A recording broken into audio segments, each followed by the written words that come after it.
धर्मक्षेत्रे कुरुक्षेत्रे समवेता युयुत्सवः मामकाः पांडवाश्चैव किमकुर्वत संजय. अर्थ, धृतराष्ट्र म्हणाला, हे संजया, कुरुक्षेत्र या पवित्र धर्मक्षेत्रावर एकत्रित आलेल्या युद्धाची इच्छा करणाऱ्या माझ्या आणि पांडूच्या पुत्रांनी काय केले. तात्पर्य, भगवद्गीता हे मोठ्या प्रमाणावर वाचले जाणारे आस्तिक्यवादी विज्ञान आहे व याचा सारांश गीता महात्म्यामध्ये दिला आहे.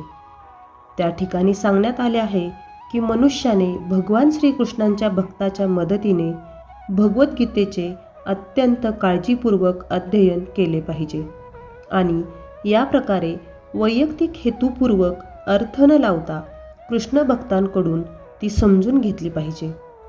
भगवद्गीता ही कोणत्या पद्धतीने जाणून घ्यावी याबद्दलचे स्पष्ट उदाहरण गीतेमध्येच आहे व ते म्हणजे अर्जुन होय.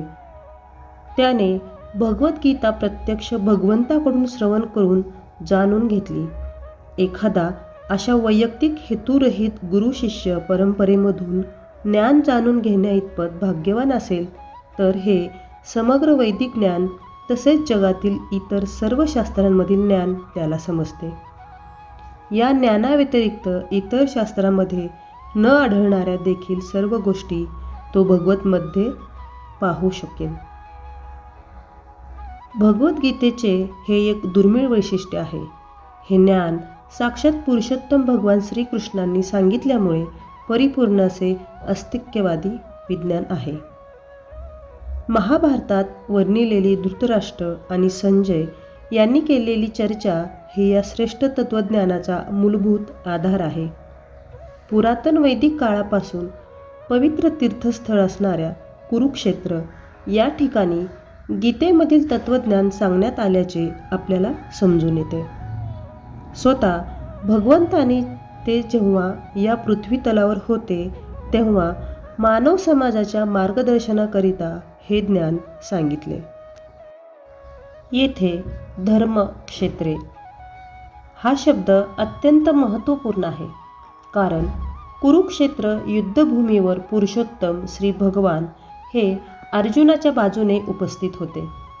कुरूंचा पिता धृतराष्ट्र हा आपल्या पुत्रांच्या अंतिम विजयाबद्दल अत्यंत साशंक होता आणि त्यामुळेच त्याने आपला सचिव संजय याच्याकडे विचारणा केली की त्यांनी काय केले. पूर्ण निर्धारयुक्त युद्ध करण्याच्या तयारीनेच स्वतःचे आणि आपला धाकटा भाऊ पांडू याचे पुत्र कुरुक्षेत्र येथील रणभूमीवर एकत्र आले. एकत्र आले असल्याची त्याला पुरेपूर खात्री होती, तरीसुद्धा त्याची विचारणा महत्त्वपूर्ण आहे. भावाभावांमध्ये तडजोड व्हावी अशी त्याची इच्छा नव्हती आणि त्याला युद्धभूमीवरील आपल्या पुत्रांच्या विधिलिखिताबद्दल निश्चिंतपणे जाणून घ्यावयाचे होते.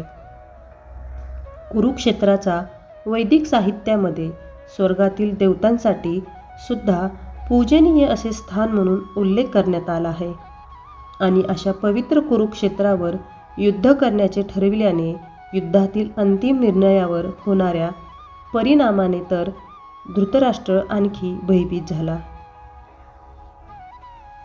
याचा प्रभाव अर्जुन व इतर पांडुपुत्र हे स्वाभाविकतःच सद्गुणी असल्यामुळे त्यांना अनुकूल असाच होणार हे तो उत्तम रीतीने जाणून होता. संजय हा व्यासांचा शिष्य होता. तो जरी धृतराष्ट्रांच्या कक्षामध्ये होता तरी व्यासांच्या कृपेने तो कुरुक्षेत्र येथील युद्धभूमी पाहू शकत होता.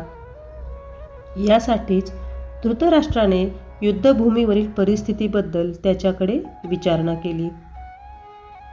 पांडव आणि धृतराष्ट्राचे पुत्र हे दोघेही एकाच कुटुंबातील होते, पण या ठिकाणी धृतराष्ट्राचे अंतर्मन उघडे करून दाखविण्यात आले आहे. त्याने मुद्दाम आपल्या पुत्रांचा कुरु म्हणून उल्लेख केला आणि पांडुपुत्रांना कुळाच्या वारसा हक्कातून वगळले. यावरून कोणीही धृतराष्ट्राचा आपल्या पुतण्याशी म्हणजेच पांडुपुत्रांशी असणारा विशिष्ट संबंध सहजपणे जाणू शकतो.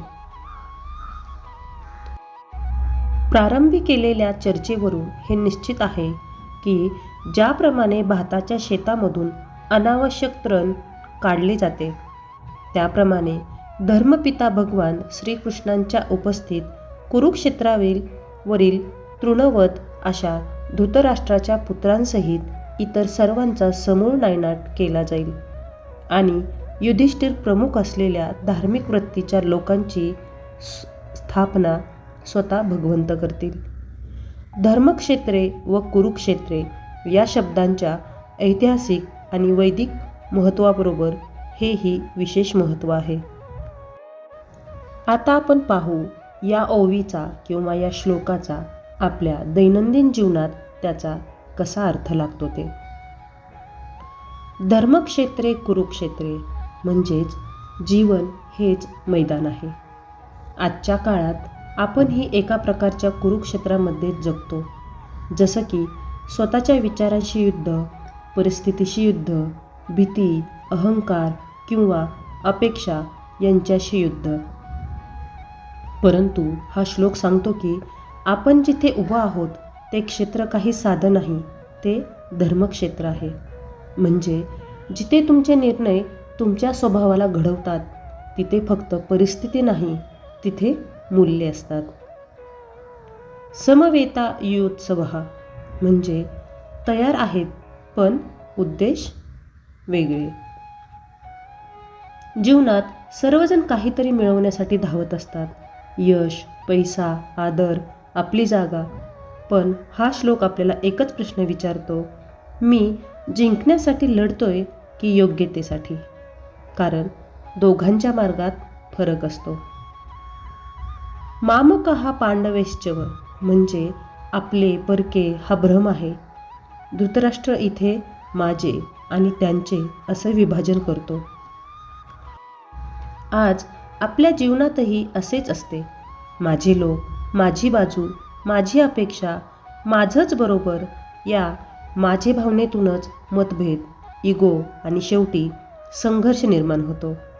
हा श्लोक सांगतो, जेव्हा आपण मी आणि माझे विसरतो तेव्हाच आपण सत्य पाहू शकतो. किमकुर्वत संजयः म्हणजे मी निरीक्षक आहे की सहभागी? हा प्रश्न खूप आधुनिक आणि खोल आहे. तो विचारतो आता ते काय करत आहेत. पण आज आपण स्वतःलाच प्रश्न विचारायला पाहिजे, परिस्थिती घडते आहे की मी घडवत आहे? मी फक्त बघत आहे की मी कृती करत आहे? मी भीतीतून वागतोय की सत्यातून? हा श्लोक आपल्याला आतलं युद्ध दाखवतो. धैर्य विरुद्ध शंका, कर्तव्य विरुद्ध भीती, सत्य विरुद्ध अहंकार. शेवटी जीवन हे धर्मक्षेत्र आहे आणि प्रत्येक क्षणी आपण निवड करतो, अहंकाराची की सत्याची.